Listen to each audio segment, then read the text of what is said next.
Hey guys, welcome back to Modern Housewife. I am actually going to be doing a tag today. I haven't actually done one of these before and I'm not really quite sure how it works. Some other YouTube mom tagged me in these questions and I thought, heck, I'm up for a challenge. Not entirely sure what it's all about, but I'm going to give it a whirl and answer some of these questions for the Honest Mom tag.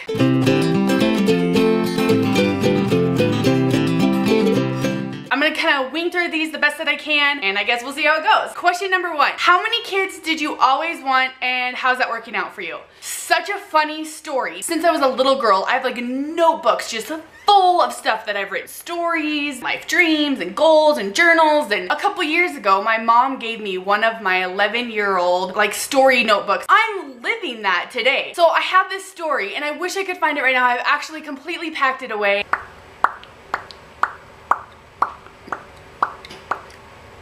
Totally fine. So I just ran and found the notebook. This notebook that my mom gave to me a couple years ago. I was about 11 years old. I have one story that's entitled When I Grow Up, which I don't know, I'm 30 now, so I'd say I'm pretty grown up. And then the other one is My Children. Okay, so when I grow up, it says, I want to have a boarding school. When I grow up, it will be just for girls. And then I go through, completely schedule out our entire day, which is exactly what I do at home. Scheduled the entire day, okay? I'm like 11, right? Okay? Who knew this is how I was gonna be as an adult? So then I say, we will not have a slave. The person who makes the mess will clean it up. Oh my gosh, that's like deja vu. It's exactly what I say, like all the time to my children. What am I, your slave? You do it, okay? Totally do that, okay? This is so funny. Blah, blah, blah. Okay, I will take in orphans and strays. I will care for them, even if they are boys and babies. When I grow up, I am going to have lots of kids. And then I go through and I name like 40 of them. Names were like an obsession of mine too. I was homeschooled. What can you expect? Then I go, I will never, never, never do abortion. If I have 106 children, obviously I didn't know how that was done. I want to have 22 kids, but I'll have to talk to my husband first. Okay, so you ask me, how many kids did I always want? Well, 22 or 106. Right now, having 7 solid full-time kids, I'm good. Kind of trying for a caboose. I only have 1 biological, and I'll explain a little bit more in the other question. The rest are adopted or are permanent children in our home. 7 is how many we have right now. How is that working for you? Fantastic. We love it. We are such a close-knit family right now. It is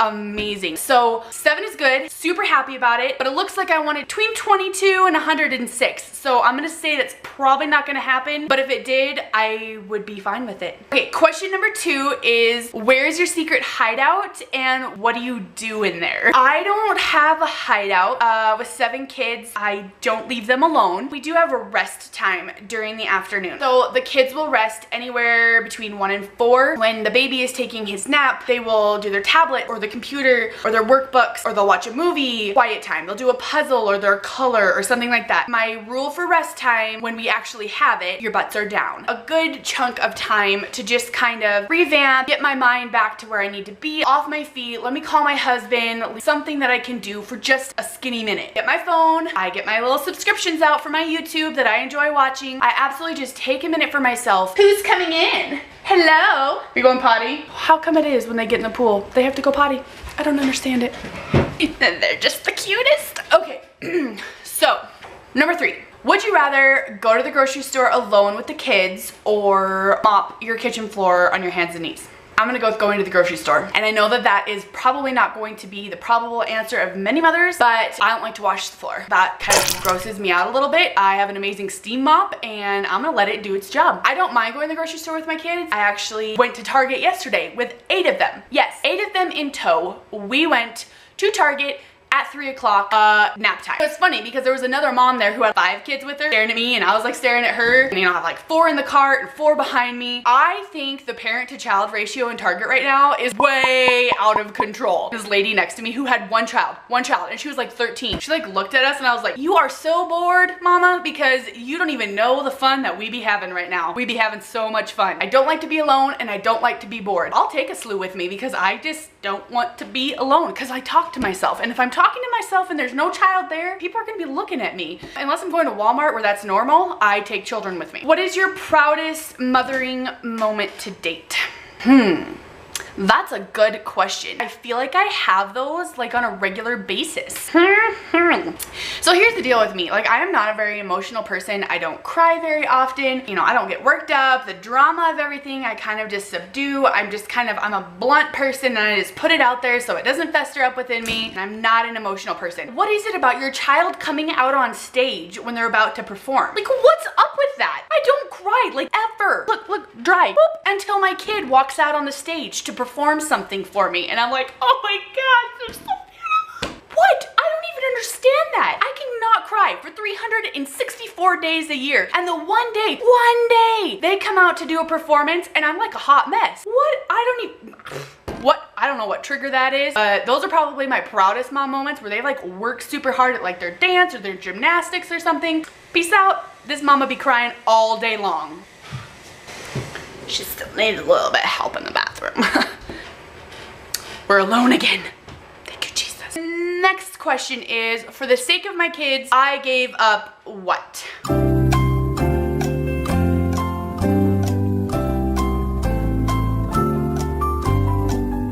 Sometimes I think about, okay, so I've been a mother for 10 years. Gosh, what did I do before that time? I must have been bored out of my mind. By far the most amazing experience that I've ever had. I don't really feel like I gave anything up. It filtered over into a completely different life. I feel like I wanted that life, so I gave up my life to create a completely different life. Are your kids planned or surprised? Well, isn't that a big question for me? So I'll go through this as fastly as I can. So I'll go through this as quickly as I can. Yeah, fastly, not a word. And I homeschool my children, that's great. So, does anybody else need water? I do. I was trying to be all like cool for you guys, and anyways.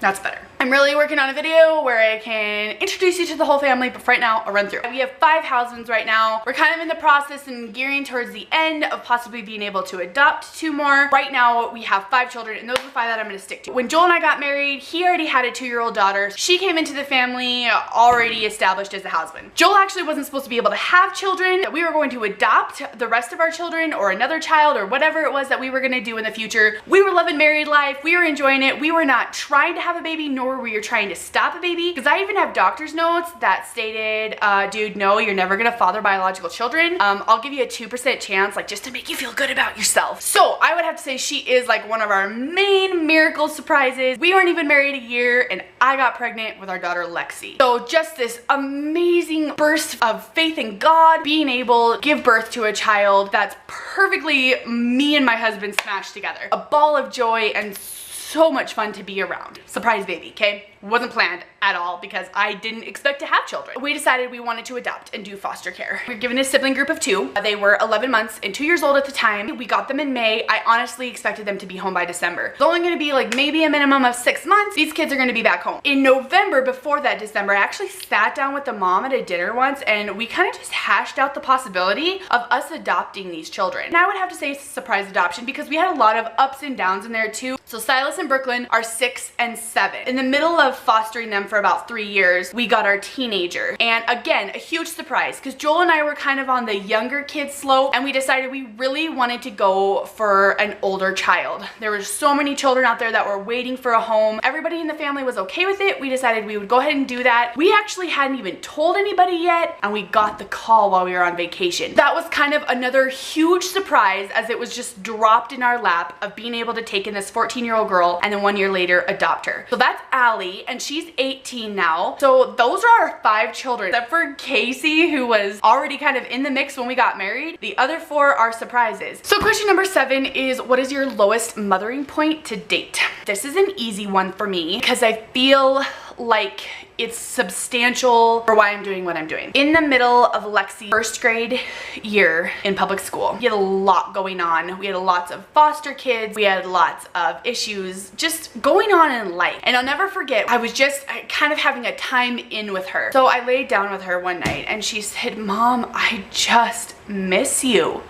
I miss seeing you and talking to you and loving you. She goes, I'm gone all day, and when I come home, you're dealing with all these other kids but me. And I felt like a lot of times I did kind of throw her out to do her own thing because she was a biological child. She's lived with me and been with me from the minute she was born. She's never had to deal with any sort of trauma in her life. Same mom, same dad, always the same house, you know, that kind of thing. Mom, I miss you. That was the lowest time for me as a mother. And it was actually not even 3 or 4 days later, my dad passed away, my stepdaughter moved in with us. So many things changed in a matter of a month. My mind just kept going back to, Mommy, I miss you. I am a stay-at-home mom. This is my job. This is my passion. You are what I begged for in my 11-year-old journal. And so that's really what made homeschooling, unschooling, bringing my children home to me real in our lives. I was so grateful after that conversation. My husband was on board, all the kids were on board. We realized we wanted to bond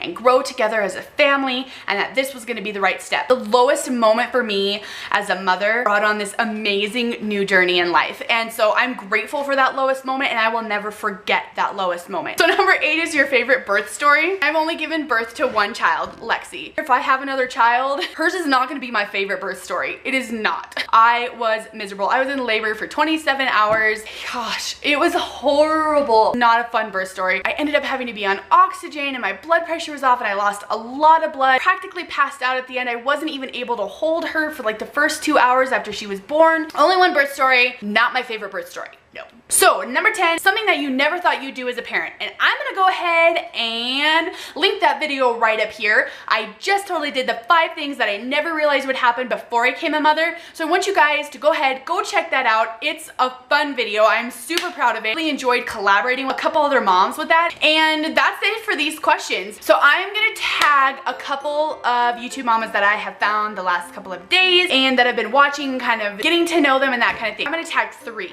Beautifully created, Dawn from Life and Beauty with Dawn, and Veronica Carter. So if you guys want to do this tag, I'm gonna link all the questions below. I'm gonna tag you in them. Again, this was my first tag. I'm not really sure if this is how it's supposed to go, but I don't really care because I march to my own beat, my own drum. What's how does it go? A drum to my own beat, a drum to my own march. March to my own beat, to my own drum. March to my own drum. We're gonna go with that. So I hope you guys enjoyed this video. Give this video a thumbs up, like, share, comment, subscribe. I don't really care. I just wanna do this fun tag. Peace.